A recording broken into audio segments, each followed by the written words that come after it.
The day the nation stood still, remembering those who lost their lives during the worst domestic terror attack in U.S. history. One half the building is sheared away. We speak to a family member of one of the brave first responders who put their lives on the line to save people from the rubble. 22 years ago today, it's one of the worst days in U.S. history, and tonight, people are coming together in honor of the Oklahoma City bombing. 2 Works For You anchor Brian Sanders is live in Oklahoma City tonight after spending the day at the National Museum. And Brian, you met people that were taking the tour who were not even alive when the bombing happened.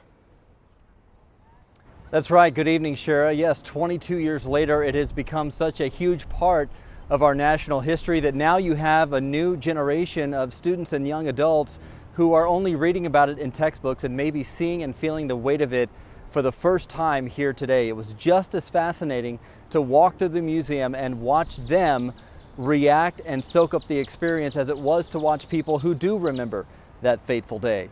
The museum administrators have even added several touchscreens and interactive pieces in recent years to appeal to the younger hands-on crowd.